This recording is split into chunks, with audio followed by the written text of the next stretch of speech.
सिद्धेभ्यः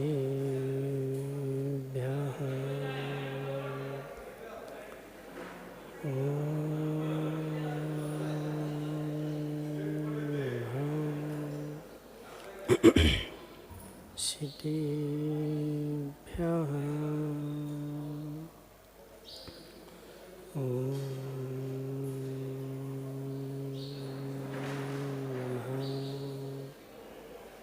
सिद्धेभ्यः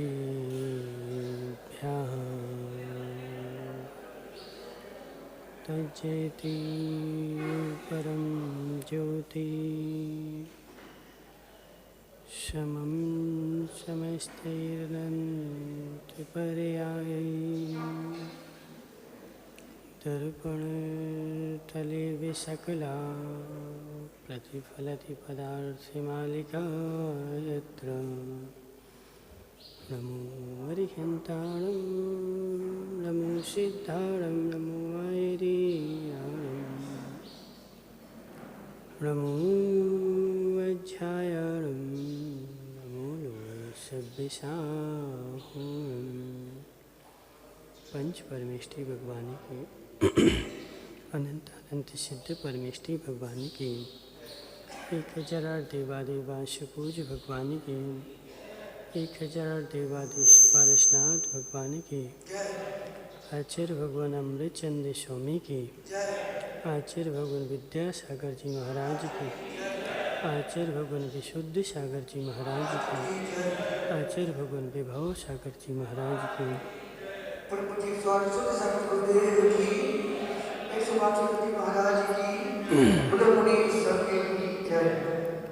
मनुष्य साधवाद वाणी जीवंत हो। आचार्य भगवान अमृतचंद स्वामी पुरुषार्थ सिद्धि उपाय ग्रंथ में ज्ञानी अज्ञानी का लक्षण बता रहे हैं कि हे जीव, जो ज्ञानी है जो ज्ञानी है उसकी ज्ञान धारा, जो अज्ञानी है उसकी अज्ञान धारा। ज्ञानी की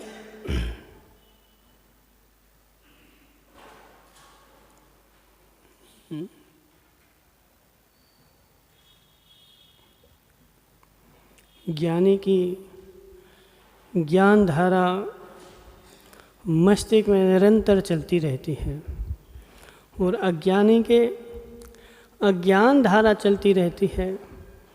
और जो अज्ञान धारा है उसी अज्ञान धारा के लिए आचार्य भगवान यहाँ पर बोल रहे हैं कि अज्ञान धारा ही भव का बीज है। अज्ञान धारा भव का बीज है। माताओं, अज्ञान धारा भव का बीज है। बोलो कितनी बड़ी बात है। बोले श्रद्धान भव का बीज है कि अज्ञान भव का बीज है? श्रद्धान नहीं है। मनसुखलाल जी संभल के बोलना, संभल के बोलना। अज्ञान भव का बीज है तो अज्ञान जब भव का बीज है तो अज्ञान तो प्रत्येक व्यक्ति के पास रहता ही है। ऐसा कोई भी जीव नहीं होगा जिसके पास अज्ञान ना हो। माताओं, कौन सा ऐसा जीव है जिसके पास अज्ञान नहीं? तो फिर सारे जीव ही भव के बीज हो गए। तुमने तो यही बोला ना।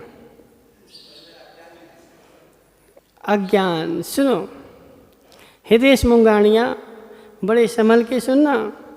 अज्ञान भव का बीज है कि ज्ञान भव का बीज है?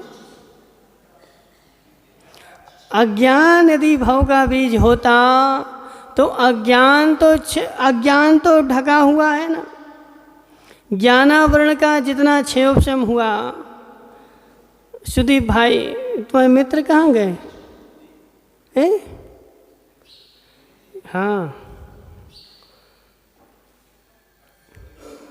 चौके में रोटी बना रहे। बना लेंगे। सुनो, अज्ञान भव का बीज है, तो अज्ञान भव का बीज है, इसका मतलब ज्ञानावरणी कर्म ने हमारे ज्ञान को ढाका हुआ है। तो ज्ञानावरणी कर्म ने ज्ञान को ढांक दिया, अब ज्ञान नहीं हो पा रहा, तो जो ढका हुआ है वह भव का बीज है, और जो ढका हुआ है वह भव का बीज है, तो वह भव को बढ़ाता रहेगा, क्योंकि वह तो संपूर्ण रूप से क्षय तब होगा जब केवली बन जाएंगे। संदीप गांधी बोलो ना, जब केवली बन जाओगे तभी पूर्ण रूप से अज्ञान दूर होगा। जब तक केवली नहीं बने तब तक वह ज्ञानावरण पर आवरण पड़ा हुआ है, और वह अज्ञान यदि भव का बीज है तो 13वें गुणस्थान से पहले 12वें गुणस्थान तक भव का बीज हो गया। और यदि ज्ञान भव का बीज है, मनसुख लाल जी, ज्ञान भव का बीज है, तो फिर भव का नाश किससे होगा? बोलो ना सुधीर पंडित। विपरीत श्रद्धान क्या वस्तु है? विपरीत श्रद्धान क्या वस्तु है?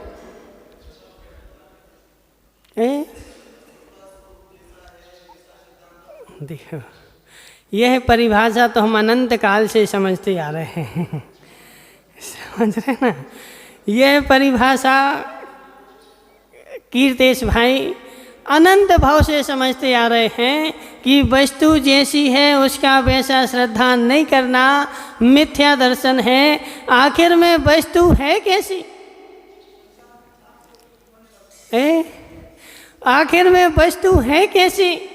जिसने वस्तु को जैसी जान लिया और वह कहता वस्तु ऐसी है।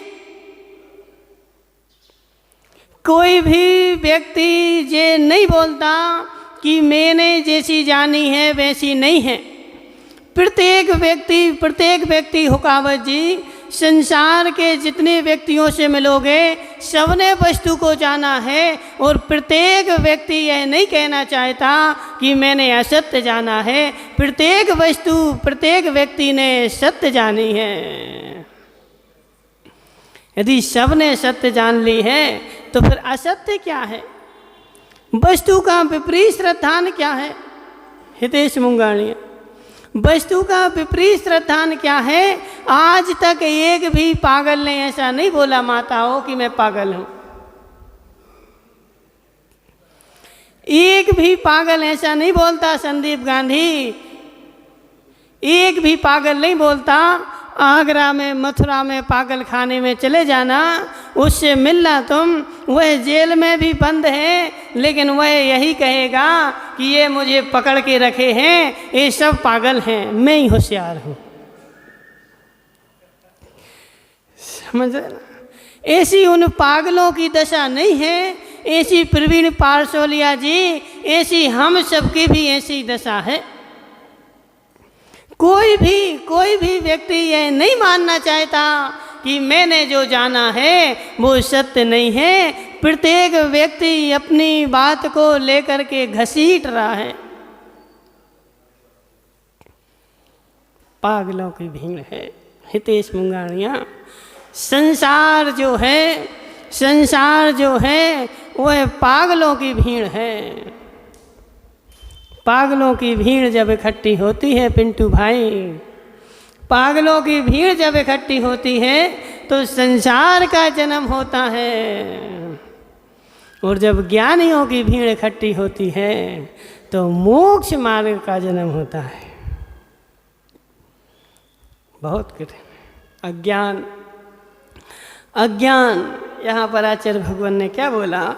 बालिशानाम प्रतिभाषा सा खलु भव बीजम। अज्ञानियों की जो प्रतीति है वही भव का बीज है। अब अज्ञान भव का बीज नहीं है।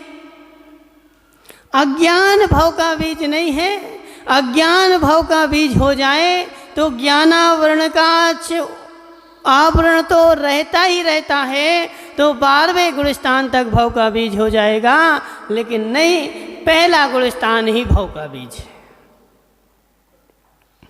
पहले गुणस्थान से आगे गया, अब वह जीव भव का बीज नहीं बचा, अब तो वह मोक्ष मार्ग का बीज हो गया।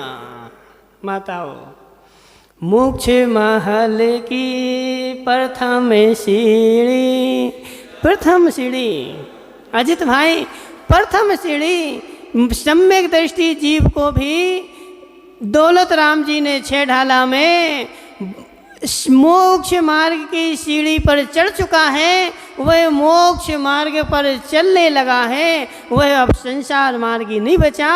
भव का बीज तो मात्र बेचारा मिथ्या दृष्टि ही है, जो अपनी समझ को ना समझ बनाए हुए है। कीर्तेश भाई, समझ में आ रहा? आ रहा समझ में? क्या समझ में आ रहा तुम्हें? क्या समझ में आ रहा है? समझ रहे ना? समझ में यही आ रहा कि समझ में नहीं आ रहा? संदीप गांधी सुनो, प्रवीण भाई, इतना तो समझ में आ रहा कि समझ में नहीं आ रहा? आ रहा कि नहीं आ रहा? इतना भी समझ में आ जाए कि समझ में नहीं आ रहा, तब भी कल्याण हो जाएगा। समझ में नहीं आ रहा, वस्तु तो है ना, वस्तु तो है ना, वस्तु को यदि स्वीकार कर लिया तब भी कल्याण हो जाएगा। और यदि अपने ज्ञान को ही सर्वस्व मान लिया तो त्रिकाल में कल्याण नहीं होने वाला है।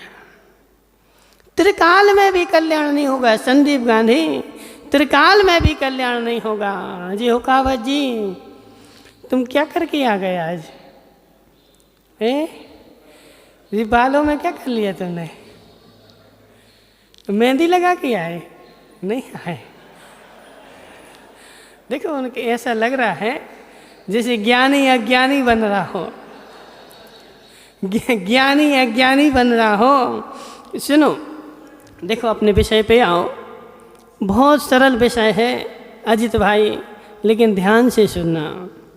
प्रत्येक जीव अपनी समझ से समझता है और उस समझ को ही वह सत्य मानता है। इसलिए भाव का बीज है। 7 तत्व का श्रद्धान करना मोक्ष मार्ग है और 7 तत्वों से विपरीत श्रद्धान करना संसार मार्ग है। तो 7 तत्वों का श्रद्धान जो है वो हमें अपनी बुद्धि से नहीं करना है, आगम की बुद्धि से करना है।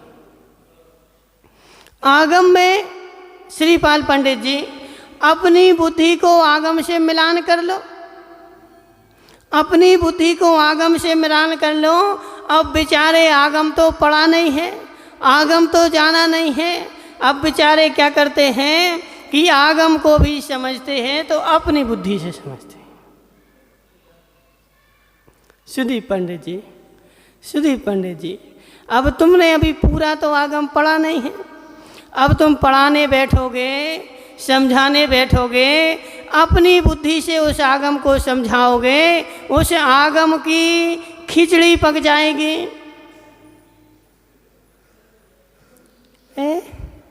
अजित भाई, क्या होगा? मिथ्या तो हो नहीं जाएगा, मिथ्या तो हो रहा है। मिथ्या तो हो नहीं जाएगा, मिथ्या तो हो रहा है, क्योंकि हम अपनी बुद्धि को सम्यक माने बैठे हैं और हम आगे नहीं बढ़ना चाहते, उतने को ही सर्वस्व मानना चाहते हैं और उतने से ही कल्याण करना चाहते हैं। उतनी तुम्हारी बुद्धि से कल्याण नहीं होगा माताओं। बुद्धि बढ़ाना पड़ेगी और बुद्धि बढ़ा करके आगम के रहस्यों को जानना पड़ेगा।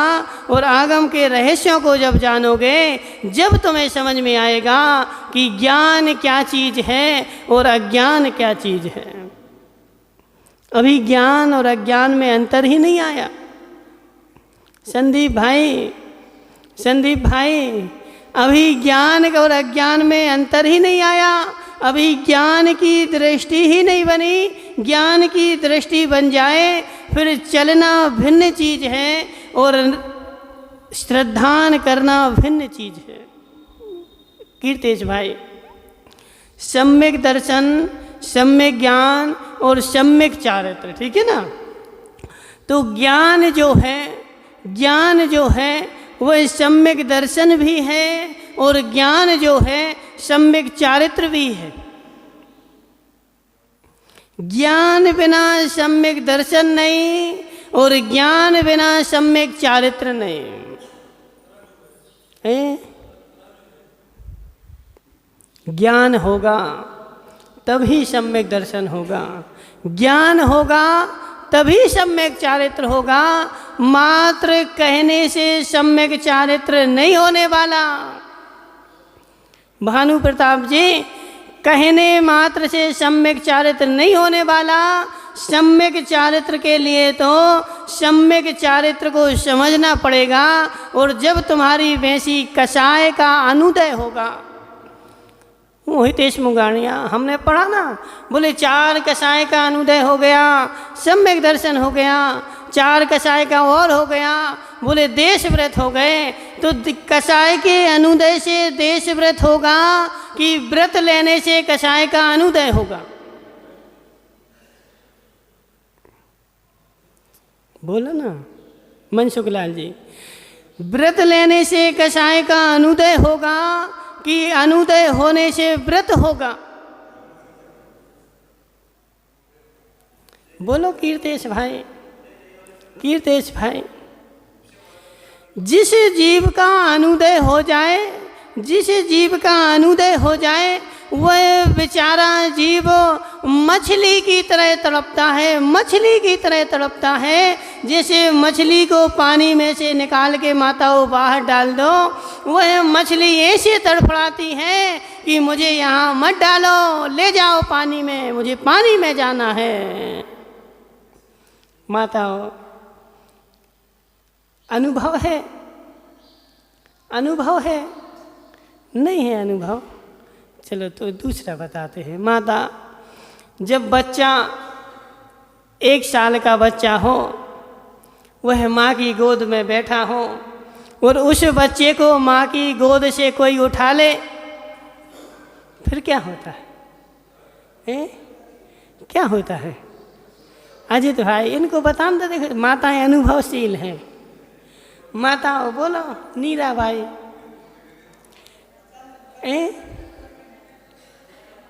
रोता है ना?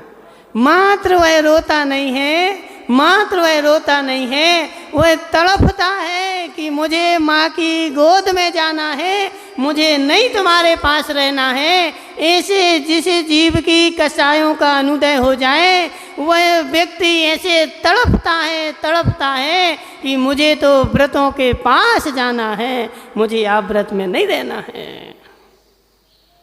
माताओं, ऐसी उसके अंदर में, ऐसी उसकी आत्मा में ऐसी तड़फन मचती है, ऐसी तड़फन मचती है कि वह 1 मिनट भी व्रतों से अलग नहीं होना चाहता। वह जीव 1 मिनट भी देव शास्त्र गुरु से अलग नहीं होना चाहता। अलग हो रहा है, वह यह समझ रहा है कि यह मेरी मजबूरी है, लेकिन मुझे अलग नहीं होना है। यह दर्शन मोहिनी का अच्छे उपशम है। कीर्तेश भाई, अमरचंद दीवान की कहानी सुनी होगी तुमने। अमरचंद दीवान को नहीं जानते? संदीप भाई, अमरचंद दीवान को नहीं जानते? अमरचंद दीवान माताओं, एक सच्चा जैनी, सच्चा श्रावक जो था, वह अमरचंद दीवान था और जयपुर के राजा के यहाँ वह दीवानी करता था। उस दीवान को राजा के किसी ने कान भर दिए कि जो तुम्हारा दीवान है ना अजित भाई, कान भरने वाले लोग, धर्म परीक्षा में लिखा हुआ है। माताओं सुना दे क्या लिखा हुआ है? धर्म परीक्षा में लिखा है कि इन चुगलखोरों को और सर्प को भगवान ने दूसरा का हित करने के लिए ही बनाया है। चुगलखोरों को, सर्प को, विष को भगवान ने दूसरे का हित करने के लिए बनाया है, बेचारे को सहन नहीं होता। समझ लो कीर्तेश भाई, यही मिथ्या दर्शन है। जब यदि तुम्हें दूसरे की बढ़ती हुई उन्नति सहन ना हो, दूसरे का बढ़ता हुआ ज्ञान सहन ना हो, तो माताओं समझ लेना कि हमारे मिथ्यात का उदय जोर मार रहा है, वह मुझे सहन नहीं करने दे रहा है। यह मिथ्या दर्शन है, यह मिथ्या दर्शन है। उस दीवान जो था ना, उस दीवान, वह दीवान जरूर था, लेकिन उसने अपने श्रावक के व्रतों में किंचित मात्र भी कटौती नहीं की। वह अपने व्रत धर्म सब कुछ करता था। राजा के किसी ने कान भर दिए कि हे राजन, तुम्हारा जो अमरचंद नाम का दीवान है, वह तुम्हारी बात नहीं मानता, वह तुम्हारे अनुसार नहीं चलता, वह जैन धर्म के अनुसार चलता है। राजा ने बोला क्या किया जाए? संदीप भाई, राजा ने बोला क्या किया जाए? तो बोले अमरचंद दीवान की ड्यूटी बदल दी जाए। माताओं, उस अमरचंद दीवान की ड्यूटी बदल करके बोले उसको शेर का भोजन खिलाने की नियुक्त कर दो। दीवान, जैन श्रावक, संदीप भाई, जैन श्रावक, और उस जैन श्रावक के लिए राजा ने बोल दिया कि अमरचंद दीवान, तुम्हें आज से शेर की ड्यूटी दी जाती है, तुम्हें आज से शेर का पालन पोषण करना है, शेर को खिलाना पिलाना है। और ध्यान रखना, शेर जो है कमज़ोर नहीं होना चाहिए। यदि शेर कमज़ोर हो जाएगा तो तुम दंड के पात्र बनोगे। अब दीवान और शेर को भोजन कराए। श्रावक शेर को भोजन कराए, नहीं हो सकता, वह नहीं हो सकता माताओं। वह अब अमरचंद दीवान जो था, वह जलेबी और दूध लेकर शेर के सामने पहुंच गया। शेर ने जैसे ही जलेबियां देखी, उसने दहाड़ना प्रारंभ कर दिया कि यह मेरा भोजन नहीं है, मुझे तो मांस चाहिए।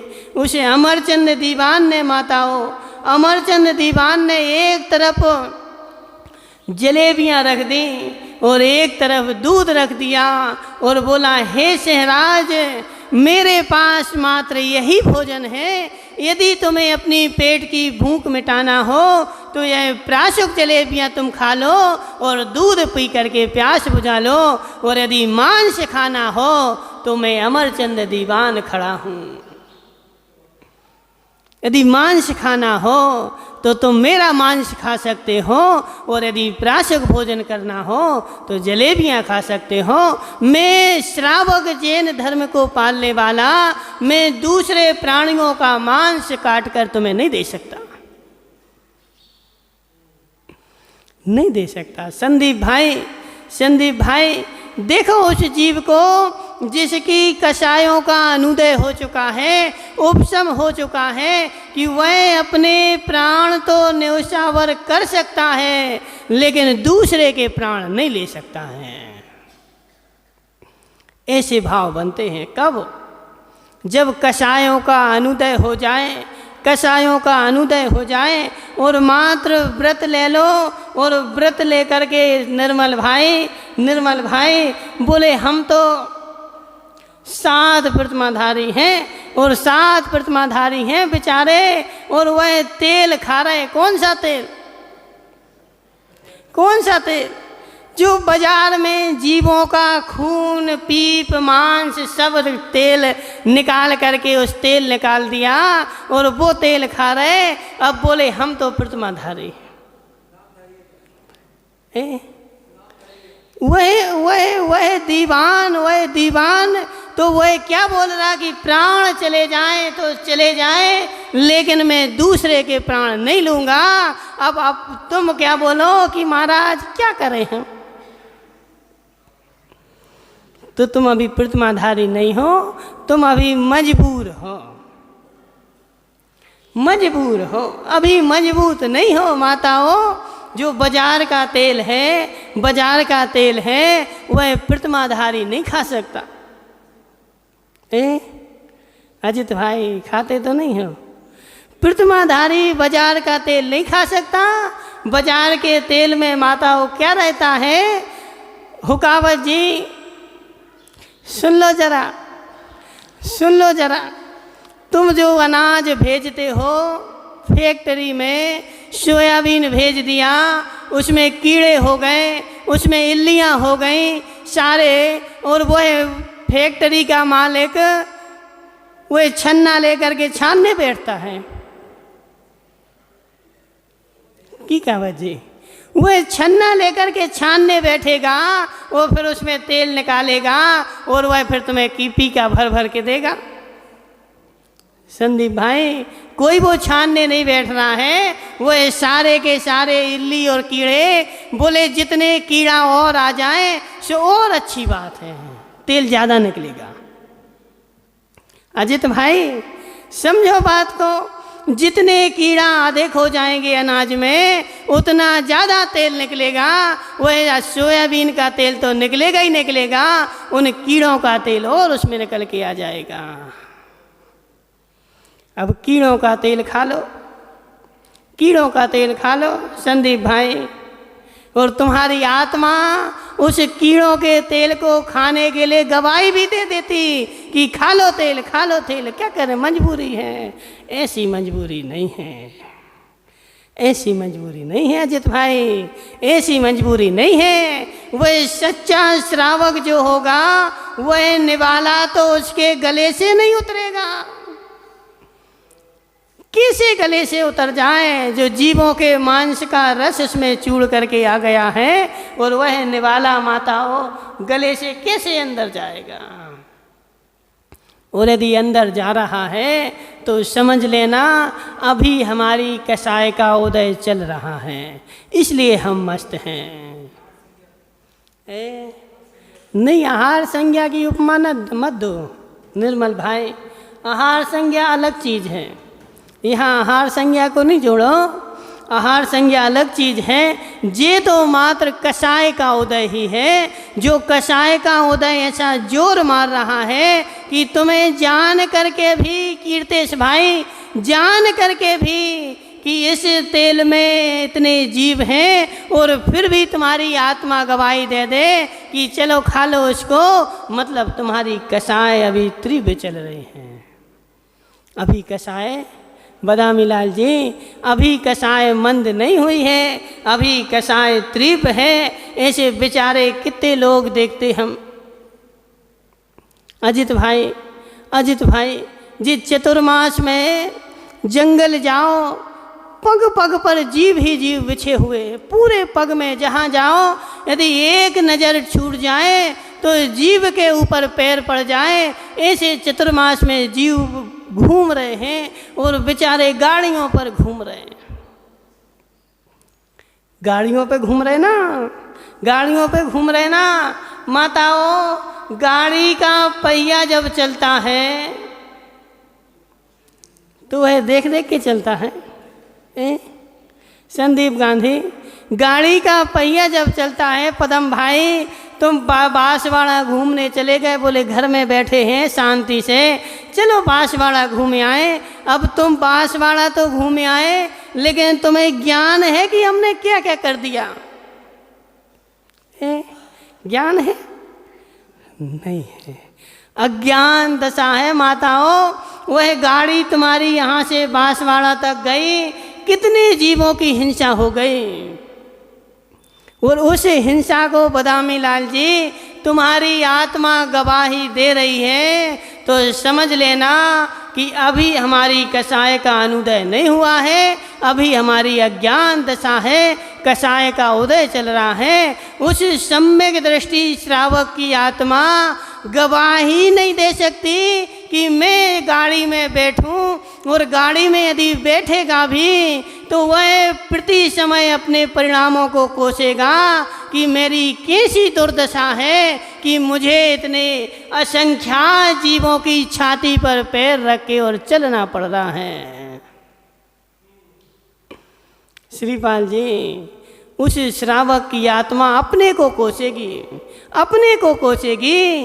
इसको बोलते हैं चारित्र मोहिनी।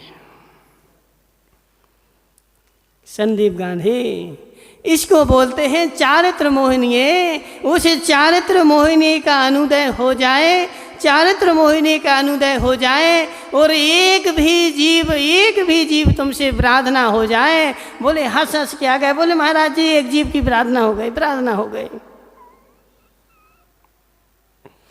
निमेश पंडित जी, नहीं, ऐसे नहीं होता माताओं, ऐसे नहीं होता। एक जीव की प्रार्थना हो गई तो कैसे हो गई तुमसे?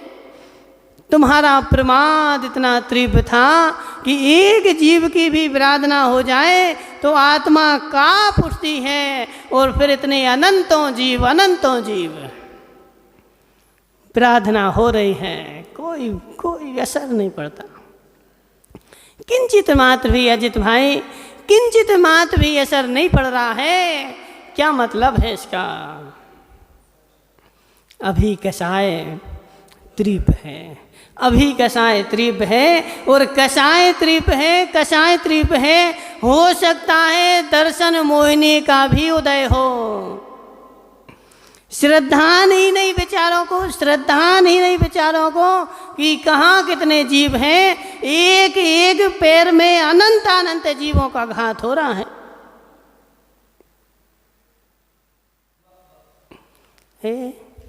कौन बोला? गांधी जी, सुनाई दे रहा कि नहीं? सुनाई दे रहा कि नहीं? दे रहा ना?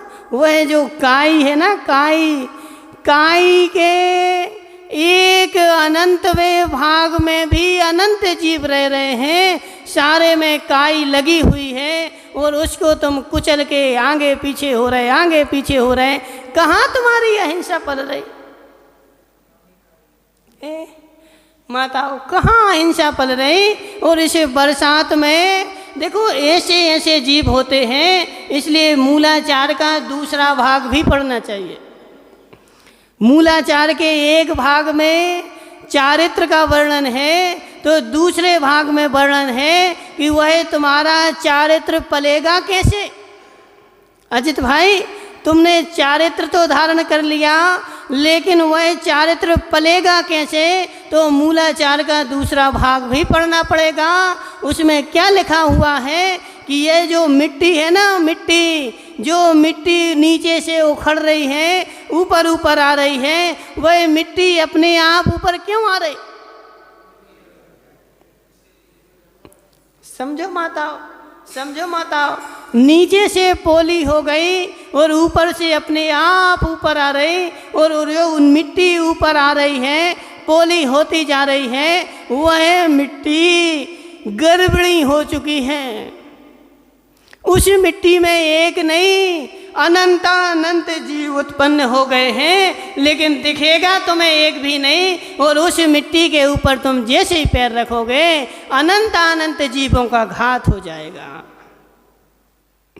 पता ही नहीं है, बोले माताओं, पता ही नहीं, हमें जानते ही नहीं महाराज जी कि ऐसा भी होता है। उसको भी जानना पड़ेगा, और जब तक जानोगे नहीं तब तक अहिंसा कैसे पलेगी?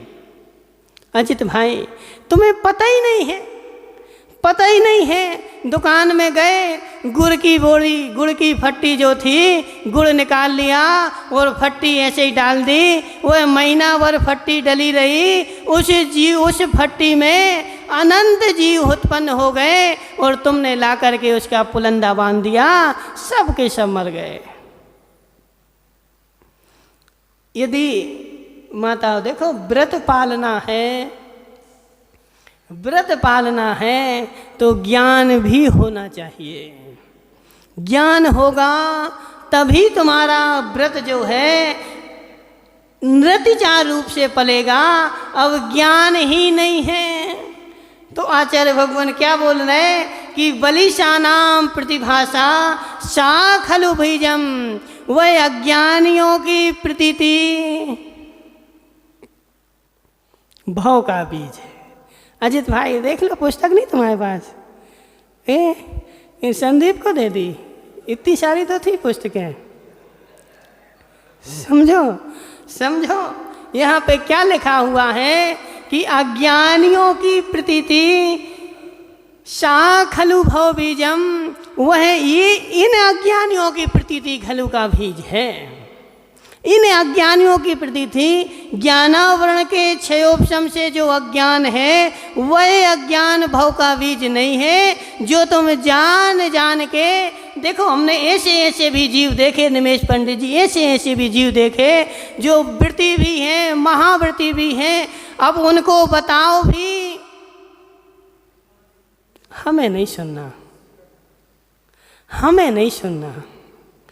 कीर्तेश भाई, हमें नहीं सुनना, हमें नहीं सुनाओ, हमें सुनना ही नहीं है। हम तो जो कर रहे वो ही सही है, हमें अब नहीं सुनना। और जितना हमसे बन रहा है उतना ही सही है। तो जितना तुमसे बन रहा है उतना तुम्हारा सही नहीं है। वह उतने की जो प्रीति है ना, वह भव का बीज है। बन जाना अलग चीज है और नहीं बनाना अलग चीज है। माता समझना, बन जाना अलग चीज है। प्रीति लिखा ना, प्रीति देखो उसमें प्रीति लिखा कि नहीं? प्रीति, प्रतिभास, प्रतिभास। देखो अजित भाई, एक एक शब्द को पकड़ना पड़ेगा, एक एक शब्द को पकड़ना पड़ेगा। यहाँ क्या लिखा? प्रतिभाषा। क्या बोले? बलिशानाम प्रतिभाषा सा खलु भव बीजम। अज्ञानी नहीं, अज्ञानी नहीं, अज्ञानी भव का बीज नहीं है। अज्ञानता पूर्वक जो प्रीति है, अज्ञान की जो प्रीति है, निमेश पंडित जी, निमेश पंडित जी सुनो। अब मंदिर आते हो, मंदिर आते हो तो कम से कम तुम जगत में गाड़ी का त्याग नहीं कर सकते, तो इतना तो त्याग कर सकते हो कि जब हम मंदिर आएंगे तो गाड़ी से नहीं आएंगे, पैदल आएंगे। अब बेचारा गाड़ी से मंदिर आ रहा है बैठ करके। अब गाड़ी से मंदिर तुम धर्म करने के लिए आ रहे थे, अहिंसा का पालन करने के आ रहे थे, और रास्ते में असंख्यात जीवों को कुचल के आ गए। वहाँ तो घोर घोर हिंसा हो गई। अब तुम मंदिर में पूजा करो, कौन सी काम की तुम्हारी पूजा? श्रीपाल जी बोलो ना। बेचारा मंदिर तो आएगा तो गाड़ी पे बैठ करके, और मंदिर गाड़ी पर बैठ करके पारसोलिया जी, और सुबह 5 बजे उठ के जाएगा काहे के लिए? बोले हम घूमने के लिए जा रहे हैं। कितना घोर अज्ञान, घोर घोर अज्ञान है। देखो ये जो देखो परिणति चल रही ना, ये जो परिणति चल रही ना कीर्तेश भाई, ये अज्ञान के उदय में परिणति चल रही है, मिथ्या दर्शन के उदय में परिणति चल रही है। कि घूमने जाएगा 5 बजे उठ करके, शुभ अंधेरे में असंख्यात जीवों को कुचल के जाएगा,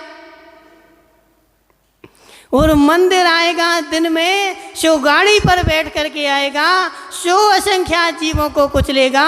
वहाँ पाप हुआ और यहाँ पाप हुआ। इससे अच्छा बेचारा घूमना था ना, तो सूर्य के उदय में चावल को लेकर के और मंदिर की तरफ चल देते पैदल, वह गाड़ी नहीं लाते, तो उतने पेट्रोल का खर्चा बचता और तुम्हारा घूमना भी हो जाता, अहिंसा भी पल जाती, मंदिर भी हो जाता और पूजन भी हो जाती।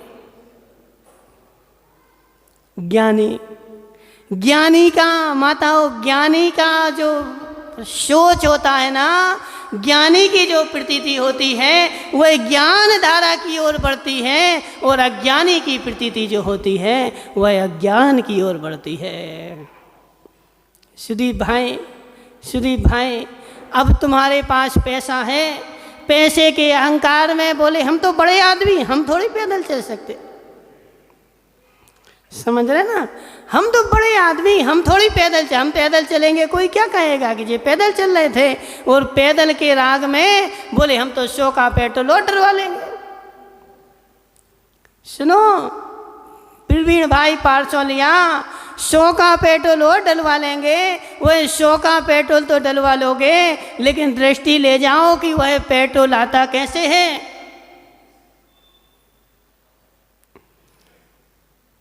वहाँ पेट्रोल आ रहा है और यहाँ से जीवों का मांस भर के जा रहा है, उस मांस के बदले में पेट्रोल आ रहा है और उसका तुम फिजूल खर्च में उपयोग कर रहे हो। अपने अहंकार के कारण तुम कोई व्रती नहीं हो। गए सारे व्रत तुम्हारे, गए सारे व्रत तुम्हारे।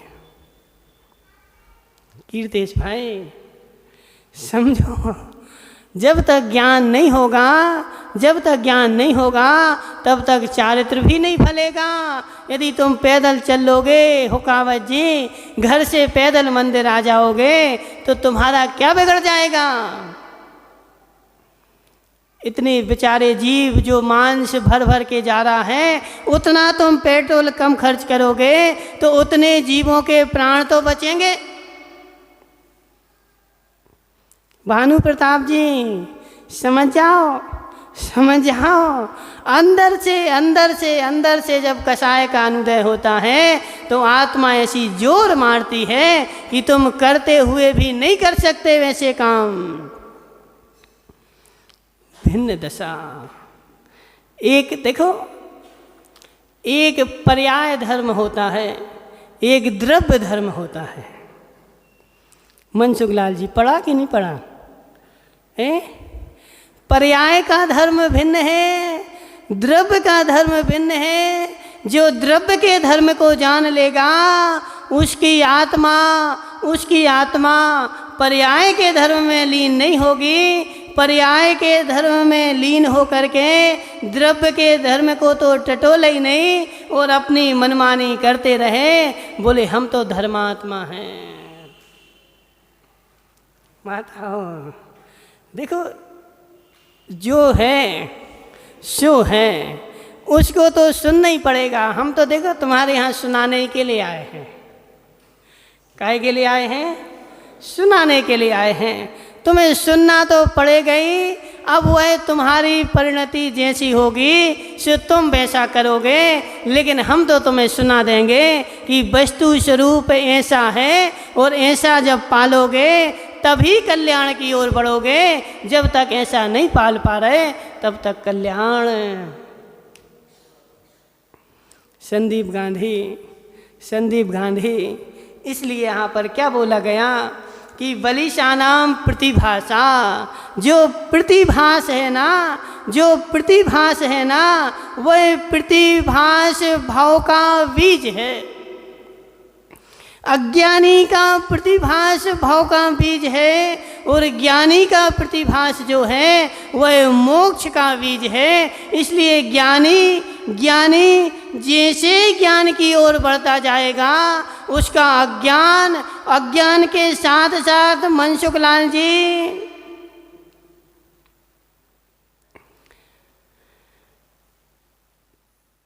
उसके जीवन में परिवर्तन आएगा कि नहीं आएगा? जीवन में परिवर्तन आएगा कि नहीं आएगा?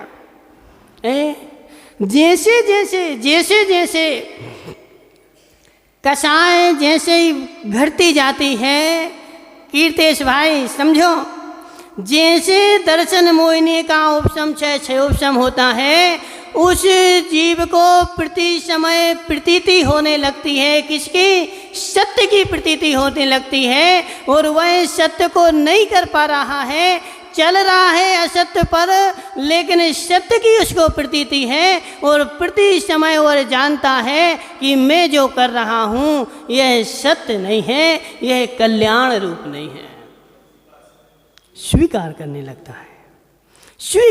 लगता है और जैसे ही उसकी कषाय उपशम होने लगती है वह उस मार्ग पर दौड़ने लगता है, चलने लगता है, लेकिन अपने आप को प्रति समय कोसता रहता है कि मेरे कैसे बुरे कर्म का उदय है कि मैं जानते हुए भी चल नहीं पा रहा हूँ। राजा श्रेणिक माताओं राजा श्रेणी को छायक सम्यक दर्शन हो गया और छायक सम्यक दर्शन होने के बाद वह महावीर के चरणों में बैठा है और महावीर के चरणों में बैठने के बाद सैकड़ों हजारों लोग आ रहे और दीक्षा लेते जा रहे और वह बेचारा बैठा देख रहा है और वह अपने आप को कोस रहा है कि हे भगवान, हे भगवान। उससे नहीं रहा गया, उससे नहीं रहा गया। वह उनको नहीं कोस रहा कि ये दीक्षा क्यों ले रहे, वह अपने आप को कोस रहा है कि हे भगवान, इतने सारे लोग मेरे सामने दीक्षा ले रहे और तीर्थंकर सामने बैठे हुए हैं, फिर भी हे भगवान मेरे ऐसे भाव क्यों नहीं बन रहे कि मैं दीक्षा ले लूं। किसको खोज रहा है सुदीप भाई? किसको कोस रहा है? किसको कोस रहा है? अपनी आत्मा को कोस रहा है। सम्यक दर्शन हो गया ना, अब वह जान रहा है कि यही सत्य मार्ग है, इस पर मुझे चलना ही पड़ेगा, लेकिन नहीं चल पा रहा है तो भगवान से क्या पूछ रहा है कि मैं क्यों नहीं चल पा रहा हूँ? तो भगवान ने बोला कि हे भी जीव, तेरा नरक गति का बंद हो गया है, तेरा नरक गति का बंद हो गया है, इसलिए तू उस मार्ग पर नहीं बढ़ पा रहा है। लेकिन नरक गति का बंद होने के बाद भी अजित भाई, नरक गति का बंद होने के बाद भी उसको प्रीति भी तो हो रही है,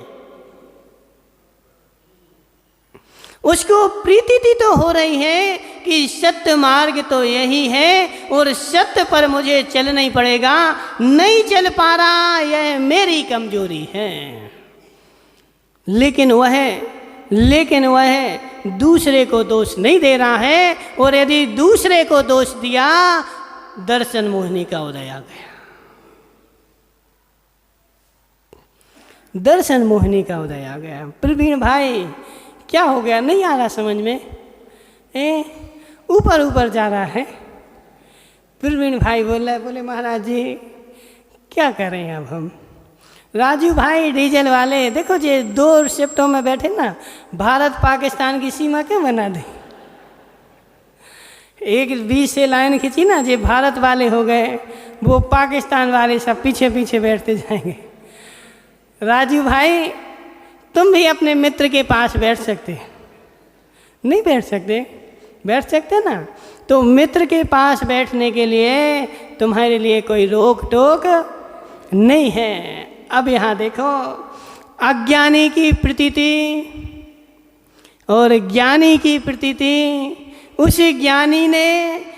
ज्ञानी ने जान लिया है, उसको तदजन्य ज्ञान तो हो गया है। सात तत्व क्या नाम है भानु प्रताप जी, सम्यक दृष्टि जीव को 7 तत्व का श्रद्धान भी हो गया है और 7 तत्व का ज्ञान भी हो गया है। आगे का ज्ञान ना हो तो नहीं सही, लेकिन उतने तज्जन्य तो उसको ज्ञान भी हो गया है और श्रद्धान भी हो गया है, और उतना तो उसके पास आचरण भी आ गया है। समझो बात को। तदजन्य तो उसको आचरण भी आ गया है, 7 तत्व को जाना माताओं, 7 तत्व को जाना। 7 तत्व में मैं कौन सा तत्व हूँ? जीव तत्व हूँ, ठीक है ना? मूल में तो 2 ही तत्व, एक जीव एक अजीव। सुदीप भाई मैं जीव तत्व हूँ और मैं अजीव के संसर्ग में रहता हूँ, ठीक है ना? जीव का अजीव का दोनों का संयोग बना हुआ है, दोनों की मिश्र दशा बनी हुई है, ये मिश्र धारा है। अब तुमने क्या किया? दूसरे जीव को गाड़ी के नीचे कुचल दिया। जब दूसरे जीव को गाड़ी के नीचे कुचलाना तो जीव की आराधना कर दे, अजीव की आराधना कर दे, वहीं तीसरा तत्व आश्रव तत्व आकर के खड़ा हो गया।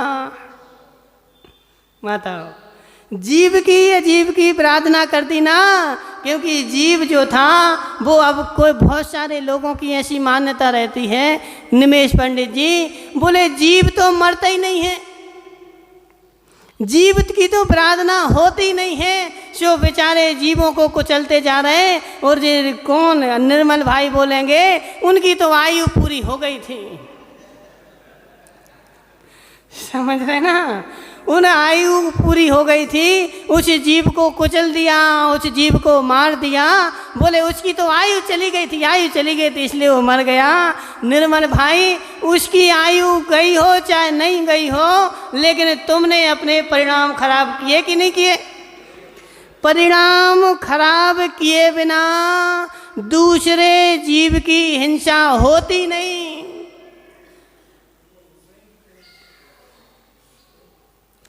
हुकावत जी सुनो, बहुत गहरा है, बहुत गहरा है। स्वयं की आराधना किए बिना, जीव तत्व की आराधना किए बिना अजीव तत्व की आराधना होती नहीं। पहले माताओं, पहले तुम जीव तत्व की आराधना करोगे, वह केवली भगवान को देखो, परिहार विशुद्धिधारी मुनिराज को देखो, वह जीव तत्व की प्रार्थना नहीं करते तो उनसे अजीव की भी प्रार्थना नहीं होती। अजित भाई, परिहार विशुद्धिधारी मुनिराज जो होते हैं वो चतुर्मास भी नहीं करते हैं, वो चतुर्मास भी नहीं करते। परिहार विशुद्धिधारी मुनिराज के लिए चतुर्मास करने का भी विधान नहीं है, वो तो 12 महीने रोज चलते रहते हैं, और रोज चलते हुए भी एक भी जीव की प्रार्थना नहीं उनसे होती है। लेकिन ऐसे नहीं होगा निमेश पंडित जी, तुम बोलो कि हम तो परिहार विशुद्धि के धारी हो गए, तो ऐसे नहीं होगा। परिहार विशुद्धि वो भी तीव्र पुण्यात्मा जीव होगा, उसी को हो पाता है। तो पहले देखो 10 मिनट बचे हैं और अपन को पूरा मैटर भी करना है, ठीक है ना।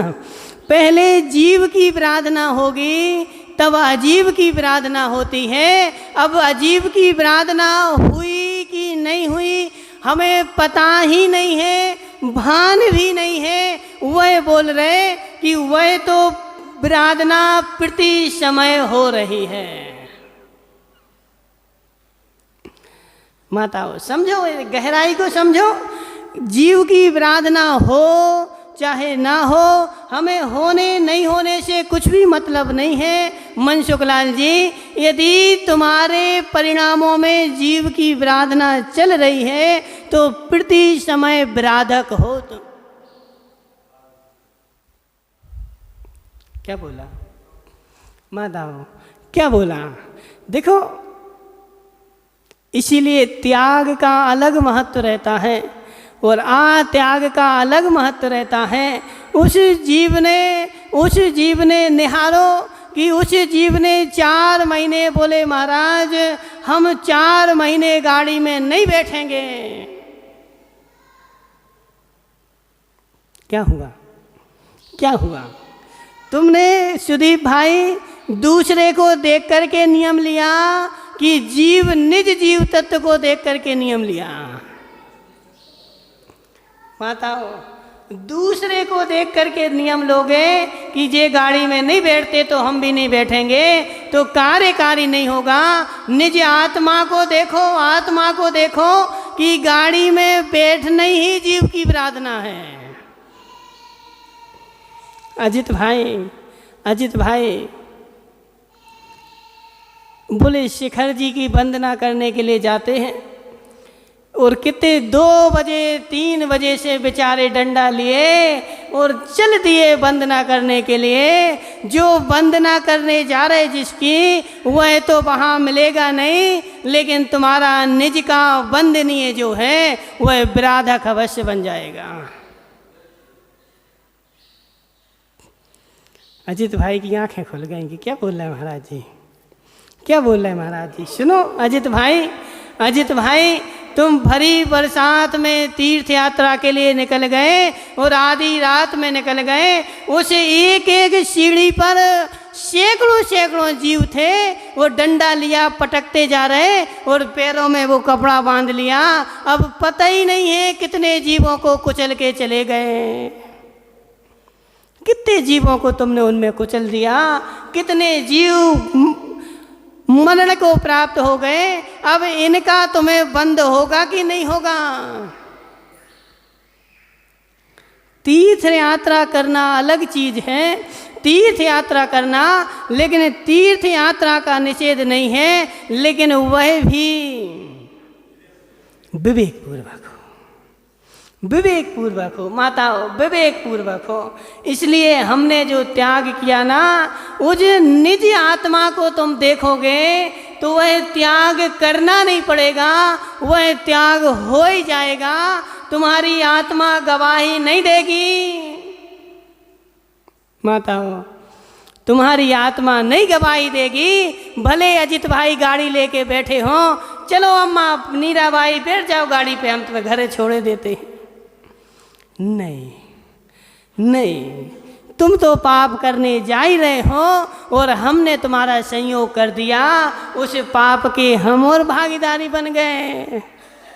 देखो अजित भाई, तुम भले बोलो कि हमारा थोड़े गाड़ी का त्याग है, तो गाड़ी का त्याग नहीं है तो क्या पाप नहीं लगेगा?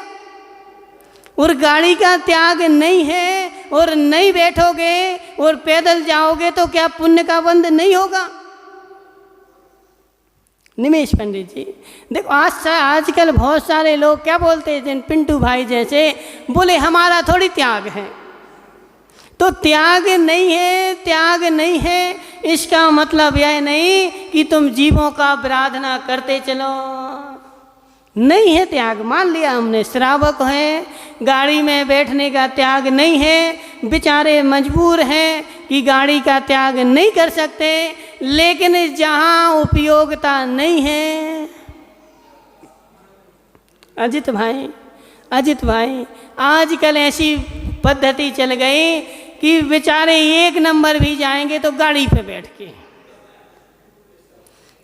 मनसुख लाल जी 1 नंबर भी जाते, 2 नंबर जाते तो गाड़ी पे बैठ के, पैदल नहीं जाते। बोले पैदल जाएंगे तो कौका के है, समझ रहे ना? तो पैदल नहीं जाते। तुम प्रति समय तुम्हारे जीव तत्व की आराधना हो रही है और जीव तत्व की आराधना होने से अजीव की आराधना हो रही है। और जब जीव अजीव की आराधना होती है तो वहाँ पर आश्रव तत्व हो जाता है।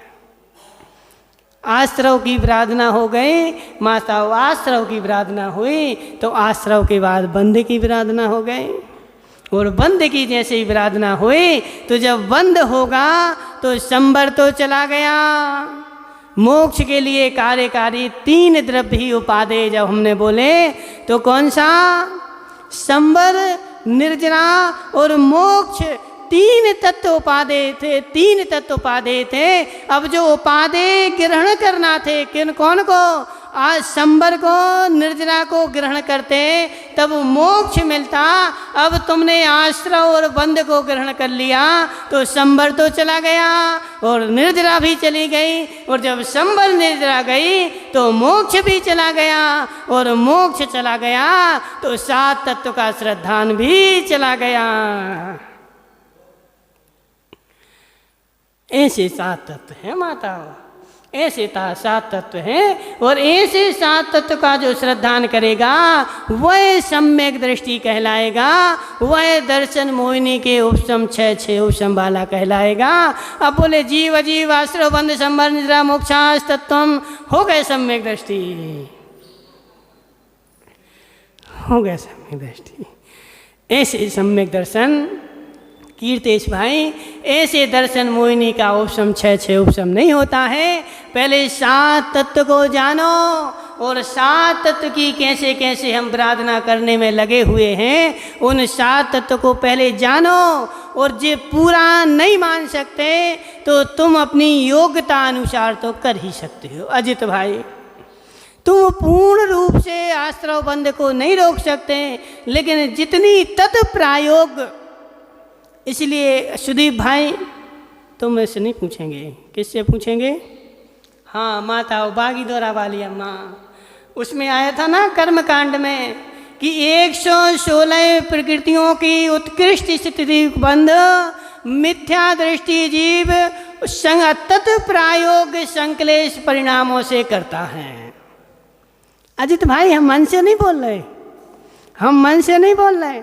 ऐसा आगम में लिखा हुआ है कि तत्प्रायोग संकलेश परिणामों से उत्ता बंध होता है। तो तुम आश्रव बंध को समझ करके तत्प्रायोग परिणाम तो छोड़ ही सकते हो। बताओ, तत्प्रायोग तो छोड़ ही सकते हो, और जितनी तुम्हारी योग्यता होगी उतना तुम छोड़ोगे तो उतना तो पुण्य का बंध, और उतने यदि तुमने आश्रव बंध को समझ के छोड़ा है तो नियम से तुम्हारे दर्शन मोहिनी का उपशम 6 उपशम होगा। लेकिन इन 7 तत्व को जानो, 7 तत्व को जानो माताओं। मंदिर देखो, पद्धति भिन्न भिन्न होती है, और भिन्न भिन्न पद्धतियों का कथन भी भिन्न भिन्न तरीके से होता है। कौन सी पद्धति का कहाँ कथन किया जा रहा है? जो व्यक्ति कभी मंदिर नहीं आता उससे बोला जाता कैसे भी हो तो मंदिर तो आओ, केन केन प्राकरण जैसे भी हो। यदि तुम्हें एक चॉकलेट भी बांटना पड़े तो चॉकलेट लेकर के भी आओ।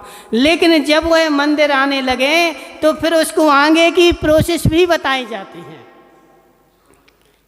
मनसुखलाल जी, बच्चा पहली में पढ़ता है, अब तुम उसको पहली नहीं पढ़ाओ, डायरेक्ट 5वीं में नाम लिखा दो, समझ रहे ना? तो वह कुछ नहीं समझेगा, उसको पहले पहली में पढ़ाना पड़ता है। अब पहली में पढ़ने लगा, अब पहली में नहीं पढ़ते रहो, दूसरे में भी जाओ।